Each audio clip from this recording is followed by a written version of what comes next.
Dean, did you want to introduce Shannon though? I You're online absolutely to want to talk introduce to? Shannon. This is how I want to describe Shannon. I have always known Shannon to be a creative person. She has worked as a designer with me in the past. Um, but sometimes we think like creative person is doing creative thing. And Shannon's journey has very much been, I'm not doing the creative thing that I really, really want to do, which was very inspiring to me as a writer for hire to go through last year. So Shannon has used Kickstartology to taking time to figure out who she is as an artist. She's a very playful, imaginative artist. She has a she shed, and she spends her days helping people in her day job and spends her spare time really creating beautiful pieces of art. And I welcome you, Shannon. How are you? I miss you. Oh, I miss you too. It brings back so many memories coming back here and seeing these slides and some familiar faces. Yeah, I'm great. I think other than me, you're the longest running Kickstartology member. I feel like you did the program like 8 or 9 times or something like that. Yeah, it was so easy to keep doing. And also you came, like you saw it evolve from where it was to getting workbooks and all the fancy stuff. So Yeah. Yeah, it's remember cool. It's kind of cool seeing your updates and stuff like that. I'm like, oh my gosh, it all works, and it's so great to see because it really is an awesome program. Thank you. So Love tell us it. a bit, like very short summary, tops of the waves of where you were when you started doing Steps program before it was even Kickstartology, and then where you were when you decided that, well, where you are today, I guess. Yeah, okay, so that's really interesting. If I look back, I wasn't happy in my contracting job, so that's where I started. And I was Steph would make fun of me. I'm the type of person that's a little too honest in interviews and be like, well, I'm not good at that. I just wasn't telling the story of me and what my capabilities Can I were. just pause? It was like, why should we hire you, Shannon? I'm not really sure you should. Like Shannon, you don't say that. No, no. I know, yeah, so many things like that. But yeah, it started kind of off with that and then getting into, well, I liked what I was doing, but it wasn't really what I was meant to be doing or wanted to be doing. So really getting that core of, and Steph would always call me out on things like, well, I don't think you're really excited about that. And harnessing into that because it's a simple question, but if you aren't really passionate about it, it's not going to go anywhere. So that worked really evolved into getting back to my artwork. And eventually figuring out, well, where can I do this? I want to do this all the time, but the space isn't conducive.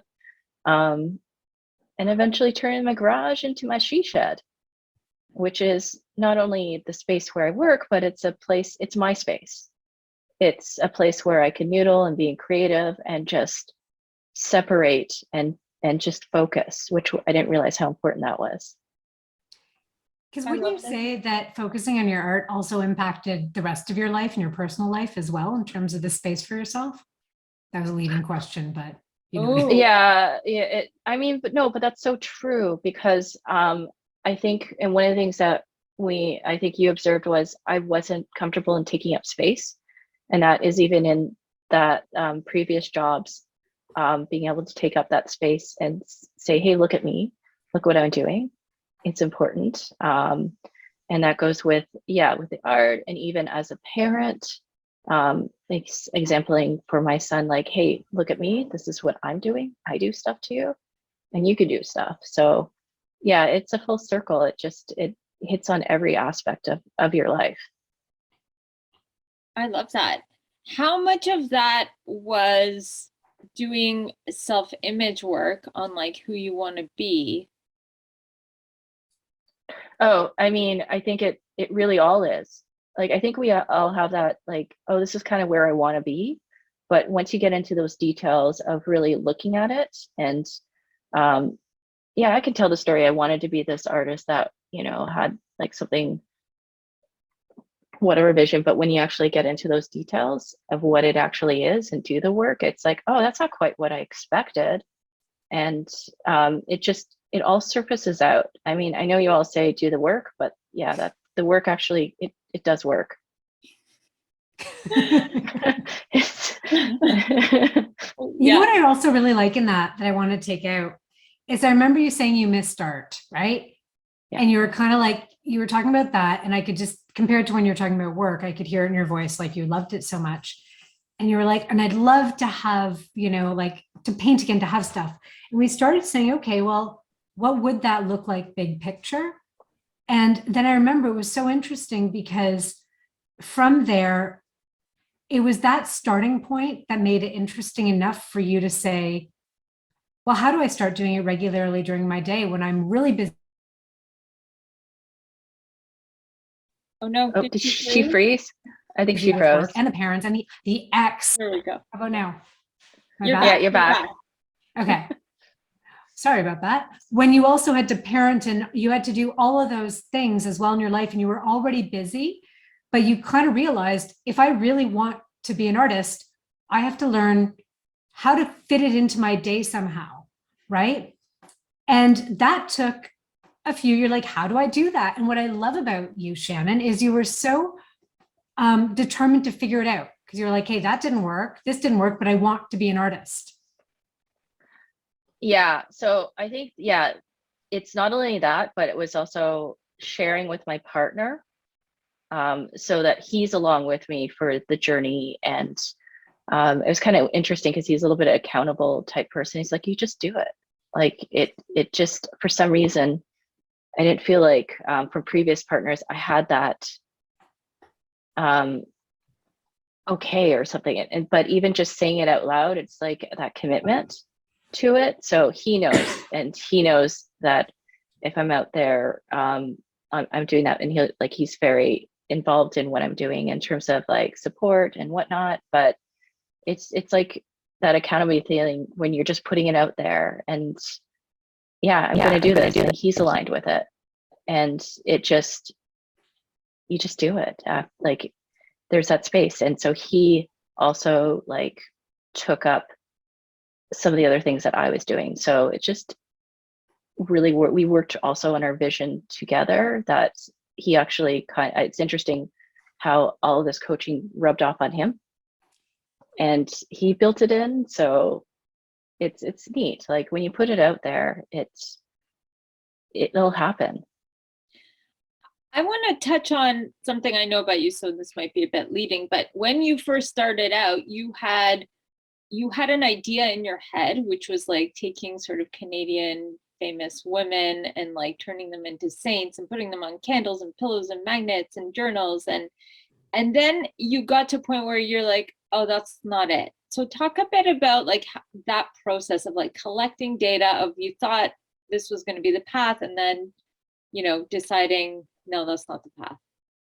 Yeah, for sure. It goes back to that vision work and being true to who you are and what you're really passionate about. Like that was, I was doing these illustrations and whatnot, and there was encouragement to do print on demand, and it became pretty fun and easy, but it wasn't truly my passion. So I just found that I wasn't as proactive to doing it. It wasn't that thing that really, really excited me.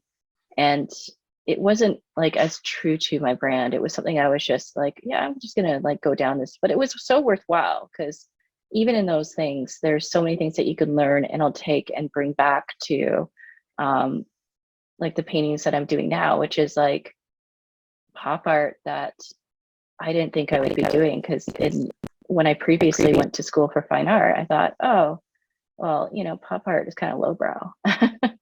You know, like you grow up like thinking like this is kind of the way to go, but it didn't really, like, you know, it made sense now because it's what I'm really passionate about, and I love it. So like keeping like channeled laser focused on what I'm really passionate about, like it makes a huge difference, because that's where, you know, like there was good learning experience in the other stuff, but I wasn't as passionate about it. It wasn't something that like I could see myself waking up and doing all day long.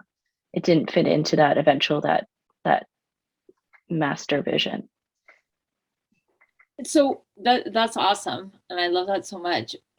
So for people who are like, I don't know what my passion is, I don't know what my purpose is, like what advice would you give them while they are trying to figure out what they want to go after. Oh my gosh, give yourself space to explore and play and have fun and see what sticks. I think we're so programmed to like do this and do that instead of like being really playful and or having a notebook. Just like start with little things, like give yourself a little bit of a play space, an area where you're free to do whatever you want and see what comes from that. Invite people in, You get literally them to just share. spoke to my heart. I'll be more specific. It's you know, I'm a writer for hire, and there's writing that I do that comes from people assigning me tasks or saying like, do you want to write about this? And then there's writing that I do that's generated from my own spirit, right? And so I just launched a little like newsletter slash blog for myself because I was finding I have no place to put this, and I want an audience for accountability. And I'm going to be probably really bad at it at first because I'm very deep in my feels right now. And that's okay. Like I had to be okay with that. I had to be okay with, I'm going to share this in a way that might make some people uncomfortable, but I just need to get it out. So yeah, I relate to that a lot. And I'm like, and now I can see, I'm like, the book is coming from this playground, this like kind of fenced area that I've created for myself. Yeah, I mean, in my job, I do rapid prototyping. That's what I do with like my creative, my personal stuff. What It's is this. that rapid prototyping? Oh, it's just like design. So you do build off of it, test it out, build off of it, test it out, and you know, keep seeing where it goes. Maybe there's a rotten apple, and you're like, okay, not going to do that. But and sometimes you come back to things. I think that's one of the things that I found is I keep notebooks and journals, and I go back to those sketches and where I originally thought I wanted to be. I went back and I'm like, oh, that's so close. But you need that time and space to explore and really harness that passion. I love it. The universe makes no mistakes. You were definitely the person to talk to us today. Thank you so much for your time. It's a pleasure. It's great to see your faces. Talk to you soon. Yeah, take care. Okay, bye.